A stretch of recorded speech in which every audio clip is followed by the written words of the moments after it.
Muito obrigado, muito obrigado. Canto evocativo de Deus.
Canto da Grande Harmonia.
Estudo da verdade da vida aplicada à prosperidade.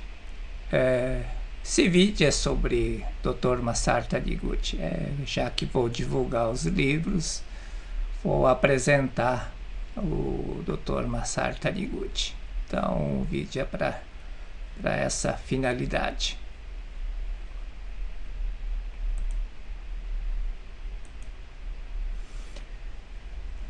Deus existe? Existe um Criador para esse mundo? Se existe um Criador, é um Criador cruel, porque esse mundo é injusto, cheio de sofrimento, doença, pobreza.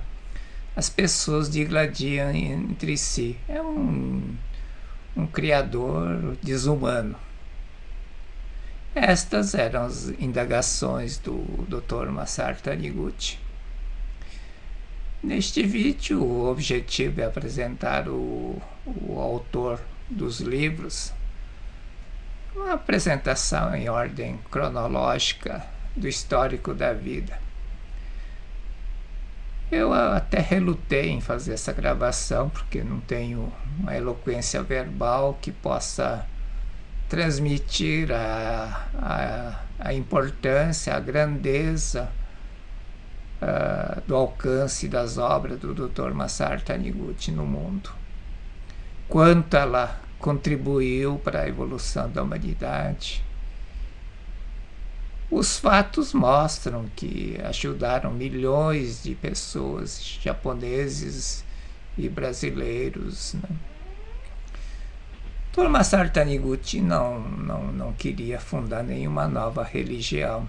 Era um movimento de iluminação da humanidade, movimento para ajudar as pessoas a minorar a dor, o sofrimento das pessoas. Na visão dele, a religião tem a finalidade de facilitar a vida, tornar a vida das pessoas feliz, devolver a liberdade.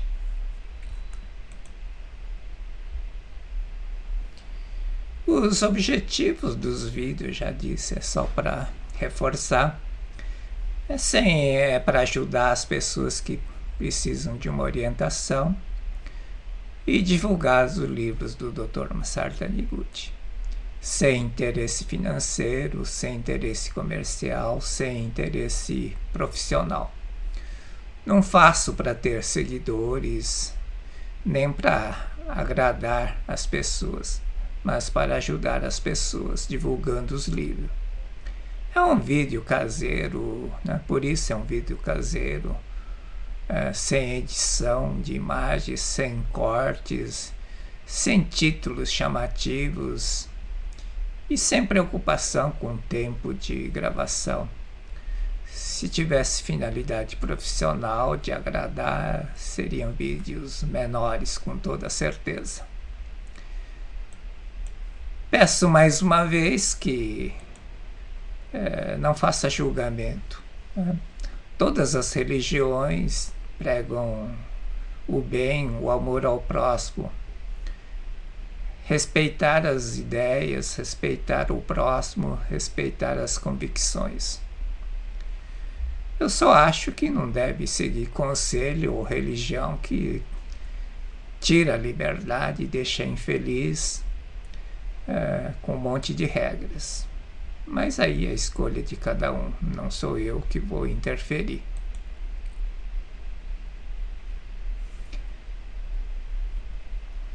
Antes de entrar em enumerar as principais realizações, uma observação.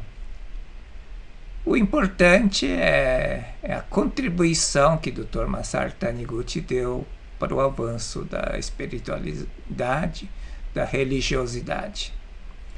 Neste mundo nada é estático, tudo evolui, tudo vai sendo revelado paulatinamente. Uma descoberta realizada há séculos constitui a base para novos avanços, tanto na ciência, na tecnologia, na medicina, e também vale para a filosofia, religião, espiritualidade e na ciência mental. Claro que isso, né, próprio Dr. Masaru Taniguchi disse, isso não é a última palavra, né? Novos pensadores, novas evoluções vão acontecer. Mas o vídeo é para deixar as obras dele para quem sabe alguém um dia ver e tomar conhecimento e a partir daí evoluir mais. Sobre os ensinamentos do Dr. Masaru Taniguchi, tem uma frase que demonstra bem o espírito do ensinamento do Dr. Masaru Taniguchi. A frase é do Einstein. Einstein afirmou várias coisas sobre Deus, sobre religião, mas Uma das frases é: quanto mais me aprofundo na ciência, mais me aproximo de Deus. Então vai chegar um dia que ciência e religião vão caminhar mais próximo. Aí a lista das principais realizações do Dr. Masaru Taniguchi. Ele escreveu mais de 400 livros. Só o livro da coleção Verdade da Vida vendeu mais de 19 milhões. Escreveu 33 revelações divinas, dentre elas a principal, a que o próprio Dr. Masaru Taniguchi afirma, o primeiro e o mais importante ensinamento da Seichonoye, que é a revelação divina da grande harmonia, ou revelação divina dos acendedor dos 7 candeeiros. Escreveu milhares de orações, poemas, entre elas a que se transformou na sutra sagrada Chuva de Néctar da Verdade. Desenvolveu o Shinsokan, que é a meditação. Entre as orações, os mais conhecidos são oração de perdão e oração pela metade da alma. Fez intercâmbio com os principais líderes do novo pensamento, escola americana, e pregou, e desenvolveu atividades relativas à identidade de todas as religiões na essência. Todas as religiões pregam a mesma verdade, só que a forma, a palavra é diferente, porque cada religião surgiu em determinada época, em determinado lugar, obedecendo à cultura do povo, o entendimento das pessoas daquela época. Mas, no fundo, quer dizer muito a mesma coisa. E isso é muito importante para entender a verdade. Realizou mais de 2.000 viagens doutrinárias dentro e fora do Japão. Entre as viagens externas, podemos destacar as 3 viagens mundiais. A primeira no ano de 1963, a segunda no ano de 1972 e a terceira viagem em 1973. Essas foram as principais viagens doutrinárias do Dr. Taniguchi.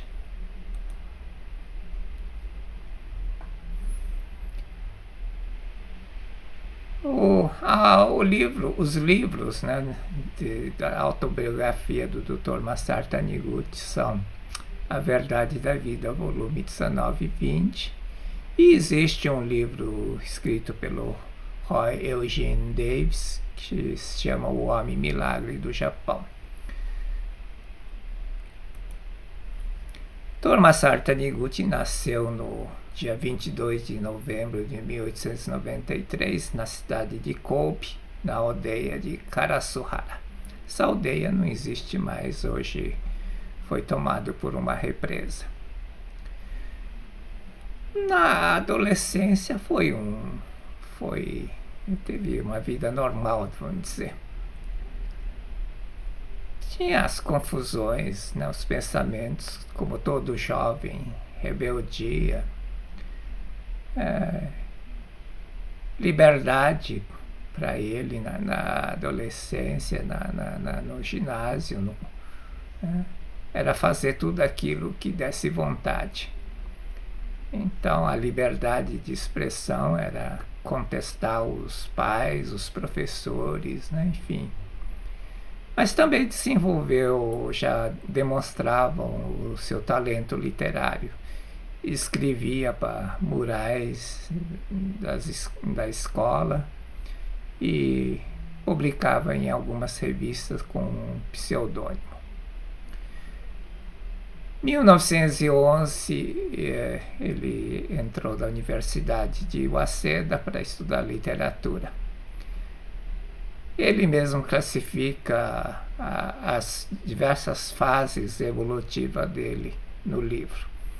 Essa fase, 1911 e 1914, ele intitulou de Época de Arte pela Vida, o amor piedoso. Nessa fase, o belo estava acima do bem. O amor era o belo. Então, viver o belo é viver o amor. Provocar o sentimento de amor era uma boa ação. Em função disso, se meteu em confusão digno de um romance, livro de romance. Tem que ler porque é bastante longo, e se eu falar o que aconteceu, o que ele fez, as pessoas vão tirar conclusões erradas. Depois teve, em 1914, ele abandonou a universidade, o curso de literatura de inglesa que ele fazia como bolsista, e voltou para sua terra natal e tentou ser um cidadão normal. Foi trabalhar numa indústria de tecelagem. Ele chama essa fase de fase operária. Ele sentiu na pele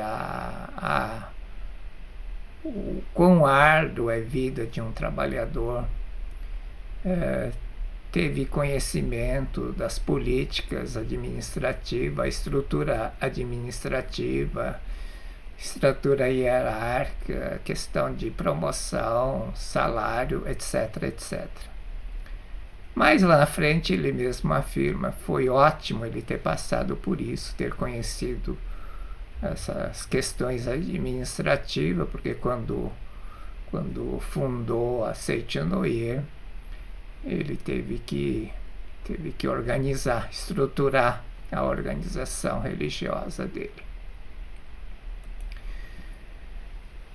De 1917 a 1923, final de 23 para 24, é o que ele define de fase de transição. É a fase da pobreza honrada, que é fase em que da abnegação em prol dos outros.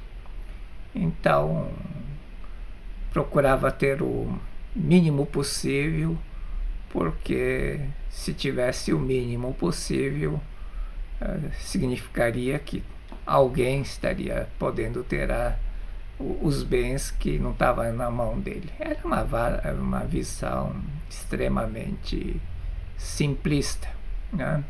Ele mesmo depois admite que isso não servia para grande coisa.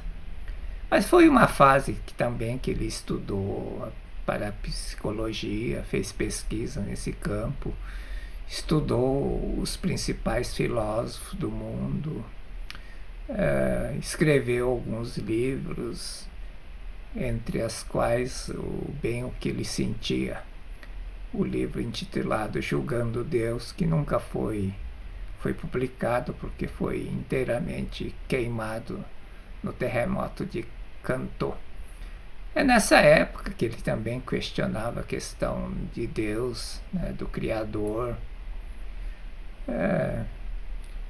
sobre vida de abnegação,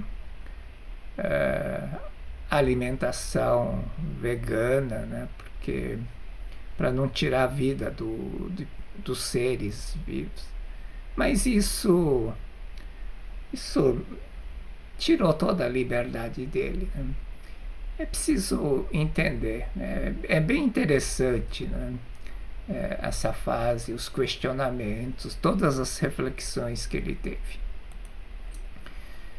De 1919 a 1922, ele frequentou o Motokyo e, inclusive, chegou a ser promovido a redator-chefe da Motokyo devido a seu talento literário. Foi lá que ele se casou com a professora Teruko e aí vieram as grandes transformações. 1923 teve o grande terremoto de Kanto, um terremoto que atingiu a região central do Japão, incluindo a cidade de Tóquio. E foi nessa época que também nasceu a filha, a professora Emiko Taniguchi.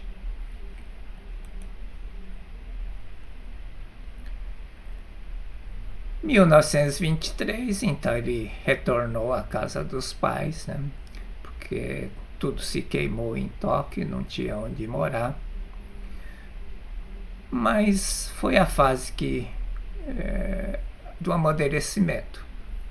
Na verdade, caiu a ficha, né? Deixou de ser um sonhador, né? Dessa coisa de vida em prol dos outros, abnegação, né? Pobreza honrada. Era fácil levar essa vida, né? Fazer o bem à custa dos outros, no caso dele, à custa dos pais adotivos e dos amigos que o sustentavam. Preso a essa pobreza honrada, não conseguia gerar renda para sustentar a família, cuidar do bebê doente. Foi onde sentiu na pele a responsabilidade como pai de família. Até 1923, né, era dependente dos pais adotivos. Não cumpria o papel de chefe de família. E foi onde ele realmente começou a fazer as reflexões. Agora no mundo real, né? É fácil falar, eu trabalho em prol da humanidade, para o bem da humanidade, à custa dos outros. Isso é fácil. Então foi a fase que vieram todas as reflexões, exame de si com honestidade. Vale a pena ver todas as reflexões que mostram o amadurecimento, o desenvolvimento, como que se deu a evolução até chegar a receber as revelações e editar a revista Seichonoye. Em 1924, então, veio a primeira transformação. Até então vivia preso, sem liberdade. Na verdade, ele aprisionou a si mesmo as regras que ele mesmo criou, né? De pobreza honrada. Então tinha medo, receio de cobrar pelo trabalho realizado, a rigidez das regras de alimentação criaram situações incômodas. Nessa época do terremoto de Kanto, antes de refugiar para a casa dos pais, ele foi acolhido numa casa de conhecidos, né? Nem eram amigos próximos, juntamente com a sua irmã. E lá ofereceram um pão com manteiga. Olha que era escassez total de alimentos. Não sei como aquela dona de casa ou dos familiares arrumaram manteiga. Passaram a manteiga e ofereceram ao Dr. Masaru Taniguchi. E, no entanto, ele recusou, dizendo: eu não como isso. Depois ele reflexionou, porque levou uma bronca da irmã mais tarde. Você é desumano, mal educado, né? Enfim, sem falta de educação, sem sensibilidade. Não sabe como aquelas pessoas, que esforço fizeram para conseguir aquele pão e aquela manteiga. E você simplesmente recusou a se alimentar. E ele realmente refletiu sobre isso, que ele devia ter liberdade para tomar decisões de acordo com o lugar, né? De acordo com o momento adequado. Em 1924, né, ele viu que, voltando um pouco, só para completar, ele viu que estava errado a vida que ele levava, essa vida em prol dos outros,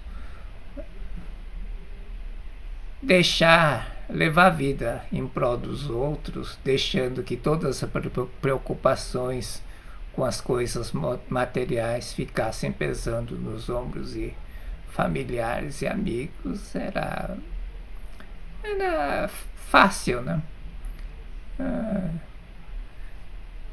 Era um orgulho falso, né?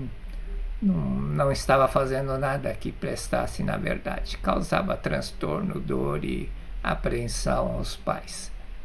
E também nem tinha condição de sustentar a sua mulher e a própria filha.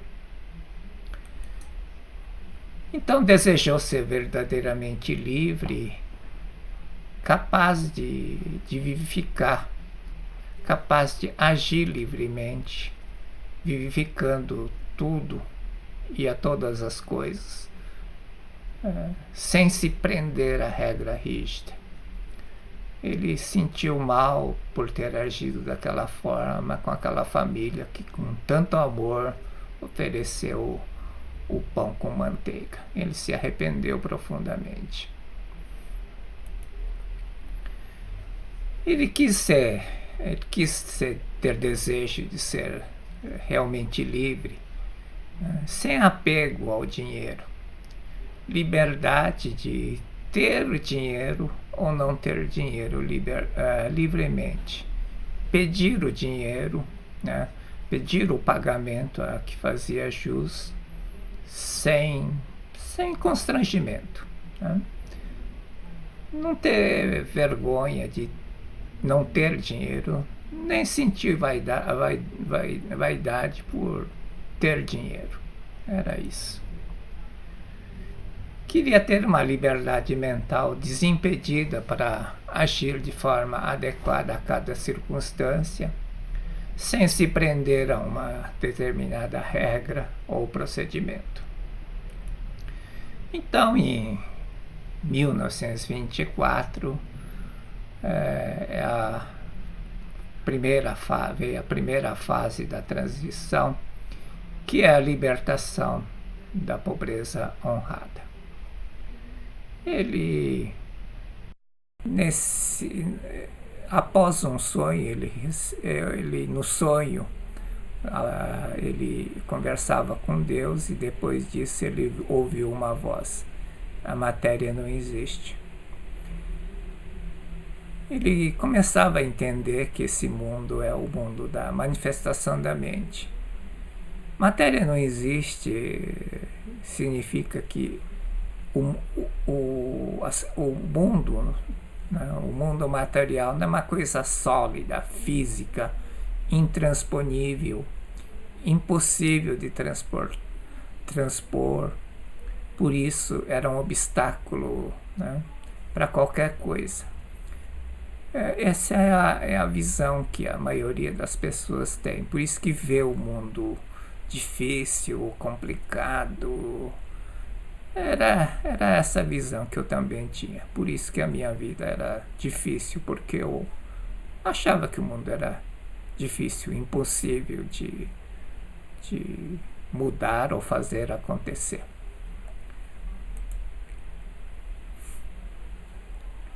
A segunda fase da transição, né, foi quando ele descobriu: Deus não é criador deste mundo. Deus não tem nada a ver com esse mundo cruel e injusto. Foi a etapa da evolução também, graças ao livro do Fenwick Hobbes, The Law of Mind in Action.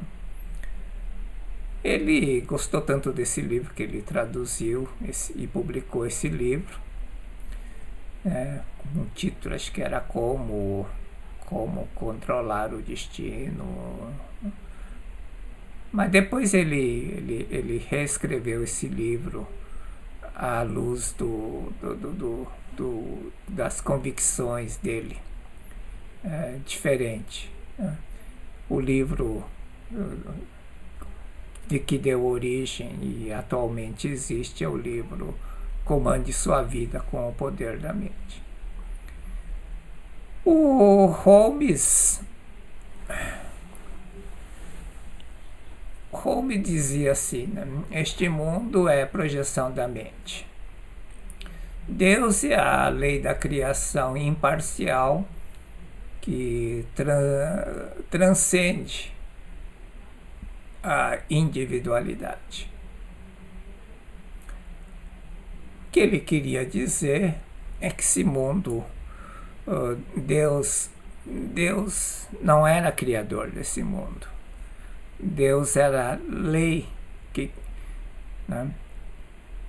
Deus agia como lei e criava as coisas conforme o molde, o modelo que o homem apresentava a ele. Ele não criava nada, né, que não estivesse de acordo com a vontade do homem. O homem que criava a sua infelicidade, a pobreza, a doença.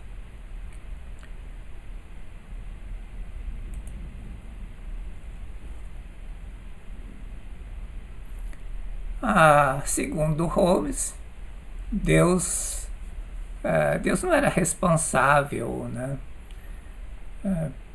pelos infortúnios das pessoas. Ele deu ao homem a liberdade de pensamento e simplesmente fazia aparecer no mundo das formas tudo aquilo que o homem apresentava a ele no pensamento, né? O molde da criação era o pensamento do homem. Segundo Holmes, a lei mental universal capacita o homem a atrair e possuir tudo o que acredita que deva ter, independentemente do seu comportamento. Ou seja, se a pessoa é boa ou má. Isto também respondia a uma das indagações do Dr. Masaru Taniguchi. Como é que Deus pode criar um mundo tão injusto, cheio de injustiça, cheio de sofrimentos? Deus não tinha nada a ver com isso. E então, se a pessoa não quiser infortúnio, tinha que tirar o pensamento correspondente ao medo, ao receio da cabeça. E também não tem nada a ver com ser pessoa boa ou má, né? E exatamente, né, é um dos questionamentos, né, de muitas pessoas, inclusive eu fazia esse tipo de questionamento. Conheço uma pessoa boa que seria uma santa, né? Mas já foi assaltada mais de 10 vezes. Por quê? Porque morre de medo de ser assaltado, de ser roubado. Então, o comportamento, o fato de ser pessoa boa ou má, não determina o que vai acontecer na vida da pessoa, mas sim o pensamento mais constante na cabeça daquela pessoa. Então, se você não quiser coisas boas, né, a regra é desenhar mentalmente. Desenhar mentalmente é fazer um molde daquilo que mais deseja para que ele se concretize nesse mundo. E foi assim que ele aplicou essa lei e conseguiu o emprego de tradutor inglês-japonês na empresa Vacuum Oil Company, e conseguiu a liberdade financeira. Dessa forma, né, através da mentalização, que é o início né, é o precursor da meditação em Shinsokan, que ele desenvolveu mais tarde. Naturalmente ele evoluiu, né? Isso era só concentrar a mente em um objetivo, né? Isso não é meditação. Mas, de qualquer modo, ele libertou da situação dolorida que ele vivia, aquele dilema entre exigência da vida em prol da humanidade e as exigências da vida familiar. Em resumo, se você não quer infelicidade, precisa expulsar da sua mente os pensamentos acerca de infortúnio, medo, preocupação, etc. Esse é o pensamento do Holmes. Deixa bem claro, né, que tudo que eu falei aqui se refere ao pensamento do Holmes, não é propriamente do Dr. Masaru Taniguchi, nem o ensinamento dele evoluiu um pouco mais, né? Assim como tudo evoluiu, o ensinamento do Holmes foi muito importante para ele poder fazer um upgrade.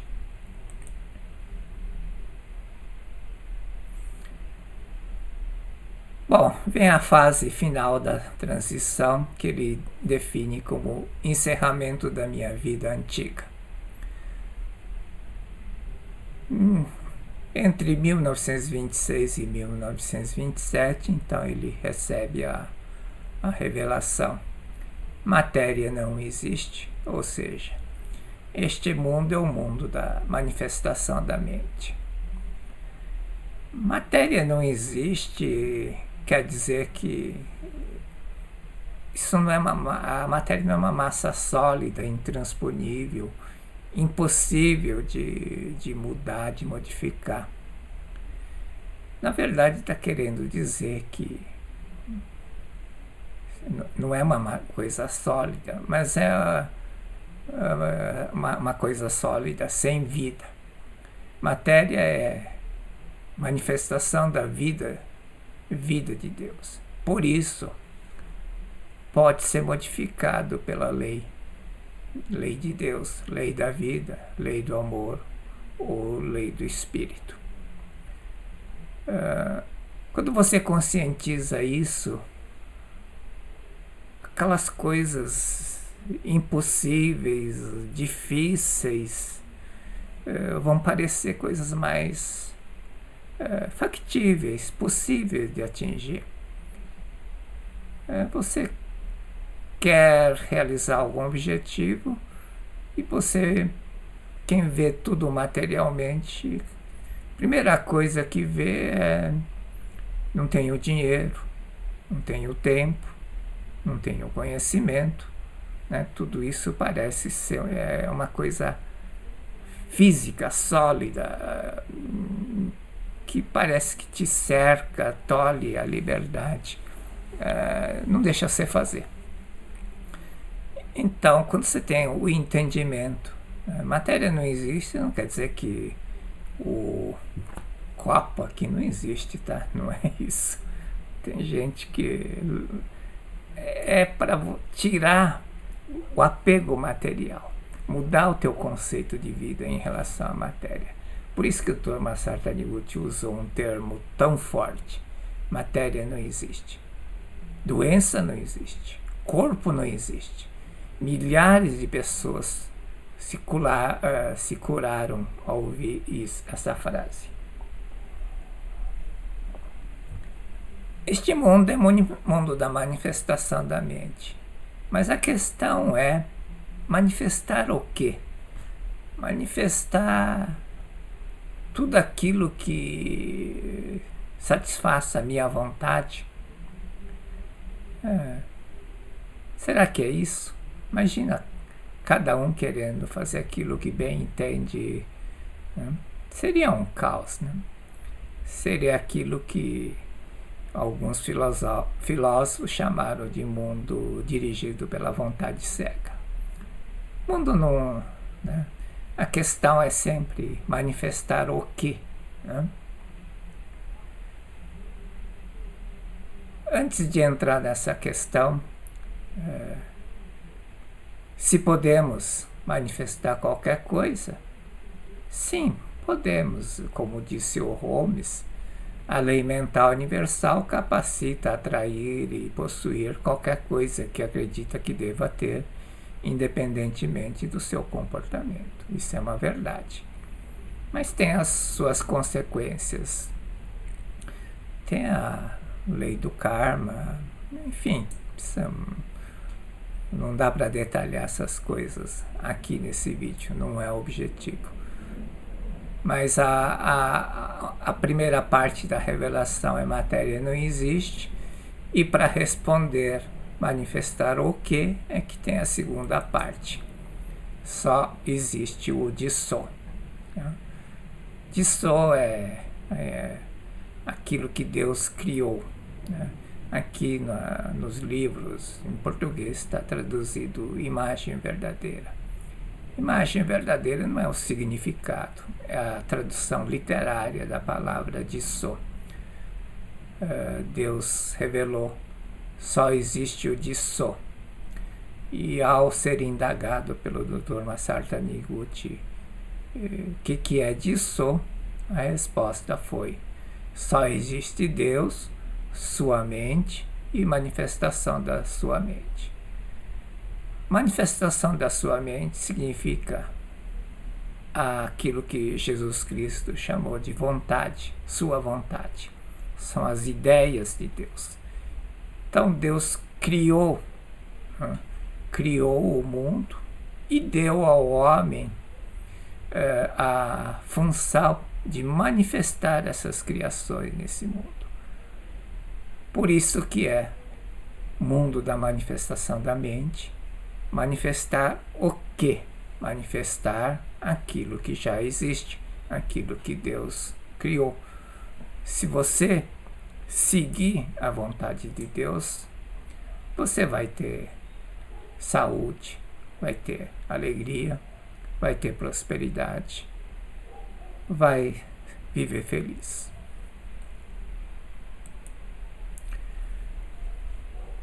O ano de 1929 foi o encerramento da minha antiga vida. Isso é a palavra do Dr. Taniguchi, não a minha vida. Tá? Ele ficou livre de todas as preocupações e aflições. Na verdade, isso significa que ficou livre da causalidade. E é isso que acontece com as pessoas que entendem, né, o que a revelação quer dizer.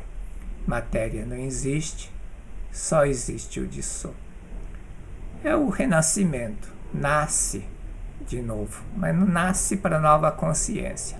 Você não sai do lugar onde você está, você continua na mesma profissão,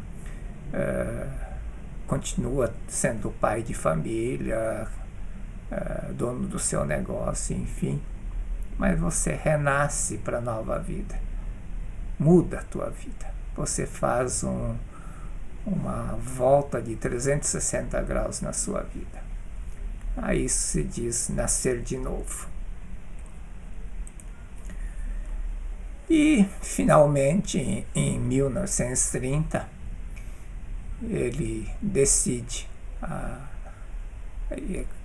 na verdade foi no final de 1929, ele começa a escrever os artigos e lança a revista Seicho no Ie.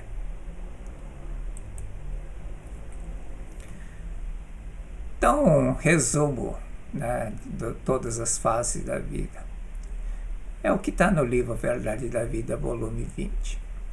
Então, 1923, o início da fase de transição, 1924 recebe a primeira revelação, né? Que é a libertação da pobreza honrada. 1925 é o encontro com o livro do Holmes e começa a trabalhar como tradutor. E, na verdade, ele tinha jornada dupla, né? Quando recebeu a primeira revelação em 1924, ele desenvolveu um poder de cura. E então muitas pessoas procuravam ele na casa dele, ele proferia palestra e muitas pessoas eram ajudadas através dessas palestras. Mas o tempo disponível para ele era à noite, né? Trabalhava o dia todo como tradutor, né, do inglês japonês na Vacuum Oil Company. Em 1926, 27, recebeu a revelação e final do ano de 1929 foi o encerramento da minha antiga vida. Ou seja, ele deixou a teoria e começou a praticar os ensinamentos.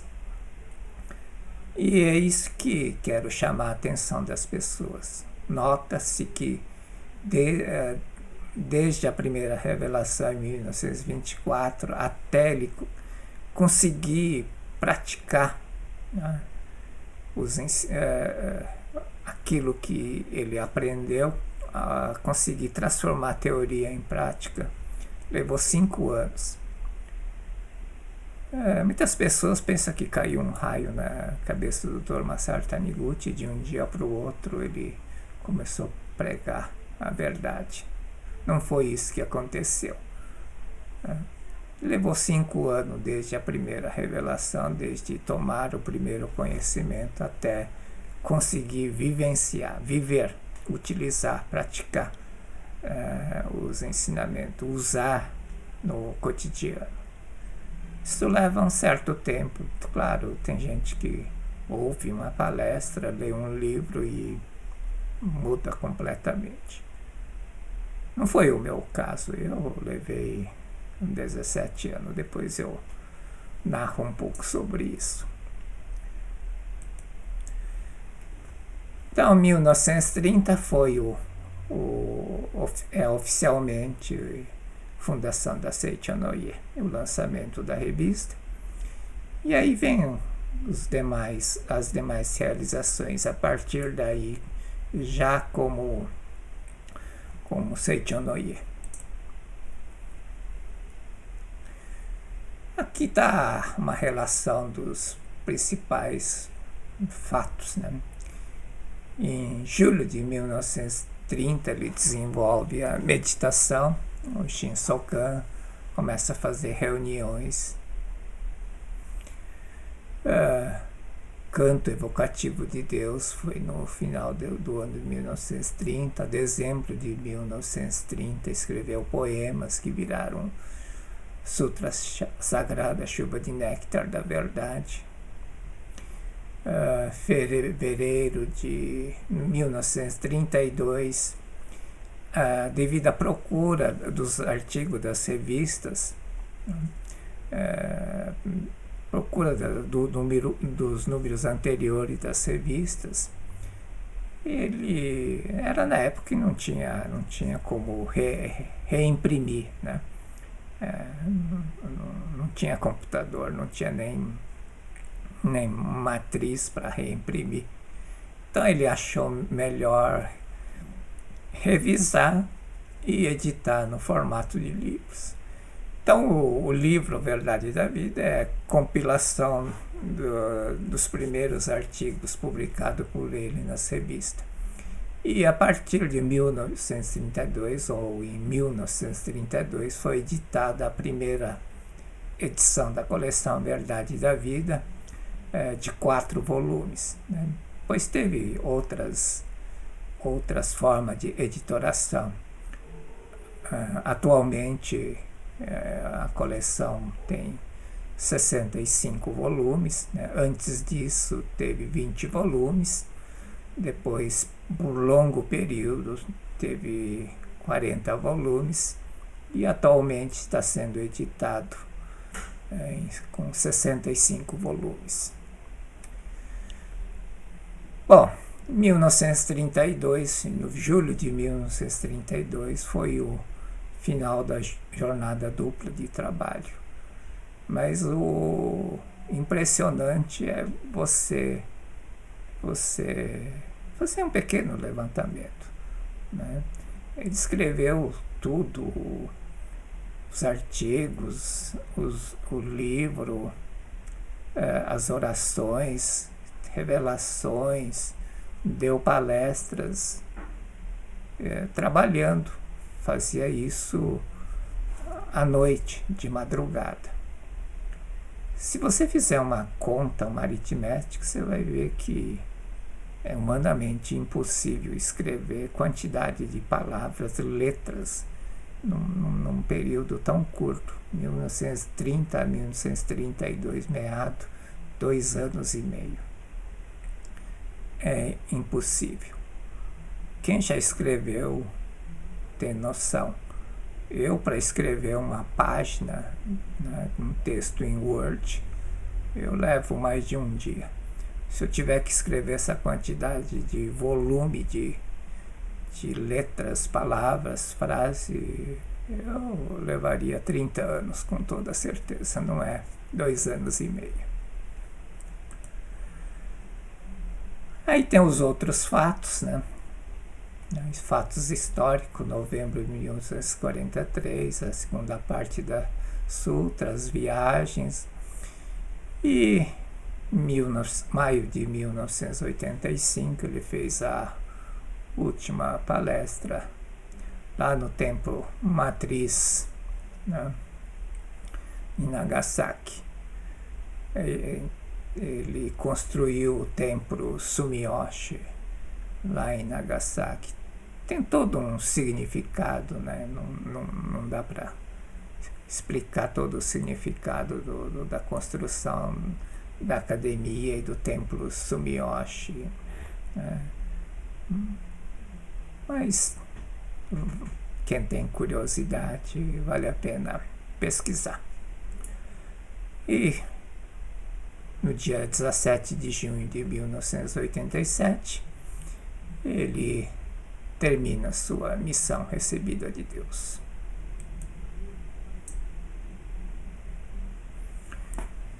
Oração pela paz mundial. O infinito amor de Deus flui para o meu interior e em mim resplandece a luz espiritual de amor. Esta luz se intensifica, cobre toda a face da terra e preenche o coração de todas as pessoas com espírito de amor, paz, ordem e convergência para o centro. O infinito amor de Deus flui para o meu interior e em mim resplandece a luz espiritual de amor. Esta luz se intensifica, cobre toda a face da terra e preenche o coração de todas as pessoas com espírito de amor, paz, ordem e convergência para o centro. Canto da grande harmonia. A harmoniosa vida de Deus ilumina o universo e no mundo reina a paz. A harmoniosa vida de Deus ilumina o universo e no mundo reina a paz. Muito obrigado, muito obrigado, muito obrigado.